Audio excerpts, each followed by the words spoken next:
And thank you for joining me today. Pleasure. That you're a pretty modest guy, but I'm going to put it out there, and I think you've had a fantastic career. And I also think you're a great example of someone that has built an impressive track record in one domain, and then you've kind of morphed that into another, and then another, and that's kind of seen you kind of specifically move, probably not in traditional technology, but in that kind of world of data and analytics. But I noticed it all began way back, University of New South Wales, and a degree in accounting and finance. So what kind of inspired that course selection at that point in your life? Yeah, it's not the most traditional undergraduate degree for a person that spends their life in and around technology. I agree. Yeah. I think at the time I was I had no idea what I wanted to do with my life, and probably still a running theme today, but at that stage it was even more pronounced. And I was encouraged because I'd just done some work experience with accounting firms. Yeah. If I got into accounting and finance, I could then figure out what to do next. Yep. So the path was a cadetship through what was then Pete Marwick Hungerford's, now called KPMG. Yep. That's how old I am. And so it was really like a launch pad idea to just get started with commerce and accounting and take it from there. And fair enough, like within a year of qualifying as a chartered accountant, I hated it. So it was the right call, but it was only ever going to be a launchpad kind of opportunity. But it was always my interest in technology even then was always a hobby as opposed to a thirst for a career. I had played around with computers. I used to sell them at Dick Smith's as a part-time person when portables as they were in those days, with the size of suitcases. So I'd always been in and around technology, but never enough for it to be a career passion. And because I didn't have enough knowledge about the profession I wanted to be in, kind of commerce and accounting just seemed to be the natural thing. So that's where I started. Yeah, right, okay. And you mentioned there was the kind of cadetship, which I didn't realise. I did spot from your LinkedIn that your time at KPMG overlapped with university, so I assumed there was some kind of connection there.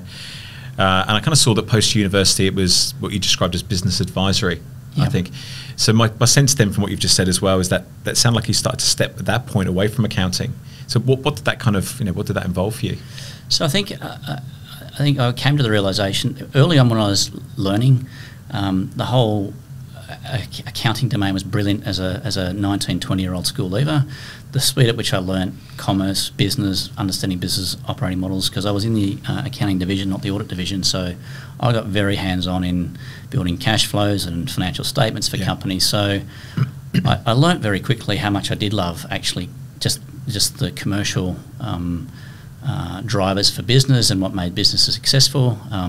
We worked close with the liquidation team back in those days. That was the recession the last time Australia had back when I graduated. So I saw a lot of practical stuff that did interest me around what made companies successful or not successful. And so I realised that just being a pure accountant was not my exciting path. It felt like I was bayoneting the wounded after the war was won.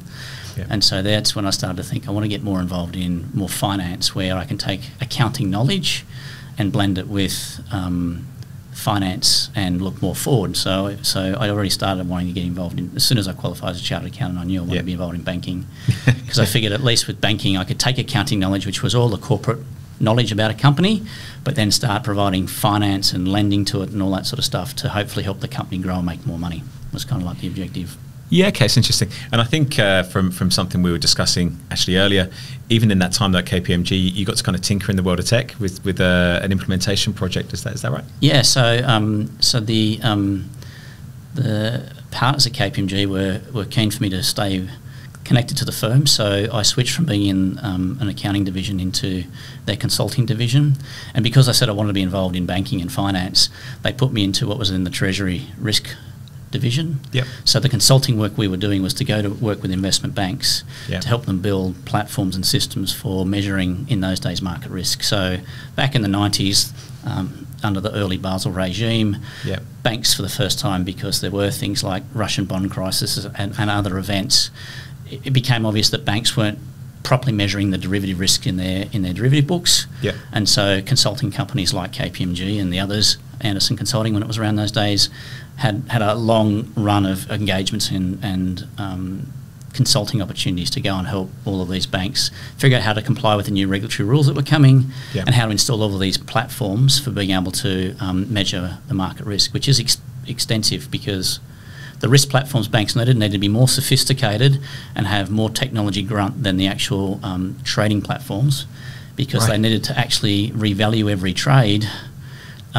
which you need to do to price a trade, but not just revalue it then, but be able to revalue it back the last 500 days and collect all of the interest rates and currencies and all of the other pricing inputs, and then run all these calculations. So the size and complexity of the technology that the banks needed to run their risk systems in those days was actually bigger than their trading platforms. Yeah, interesting. So that's a kind of form of emerging technology at that point in time, albeit different to the kind of tech we talk about today, but still at that point becoming influential as a driver in terms of the way that an industry would be able to operate.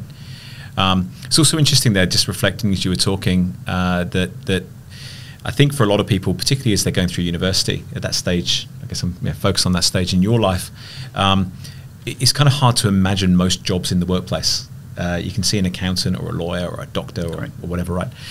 But you kind of got through that path into the traditional accountancy route, knowing that you wanted to go into that banking and finance. But my sense is through getting exposure into those organisations as a consultant, you actually understood the roles as well and what you were passionate about. Is that kind of fair assessment? Yes, I think I was an early pioneer for building an agile career. So in the 90s it wasn't fashionable, but I had 5 employers in 11 years, 11 or 12 years. So back then a lot of people gave me some strong advice that, hang on, Darren, that's not the done thing. You should be spending at least 10 years at each company you invest in. So in the 90s I actually, because I had this thirst to keep at the frontier of what was new and emerging, and partnerships and relationships I built, it meant that as a consequence I kept moving forward into.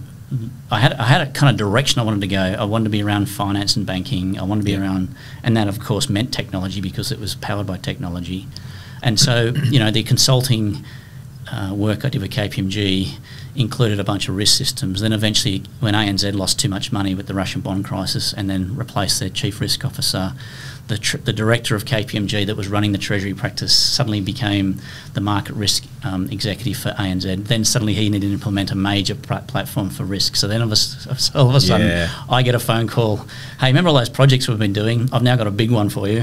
And so step by step, I'd move from different roles, and then all of a sudden now I'm working for ANZ. I'm now actually an employee of a bank. I'm no longer a consultant, running projects for a bank. So even though the numbers of roles and the employers may have changed, the kind of direction around getting stronger and more in depth in the delivery of banking solutions that were driven mainly in those days by risk and technology was a fairly consistent theme. Yeah, okay, it's interesting. Because again, something I was going to ask you.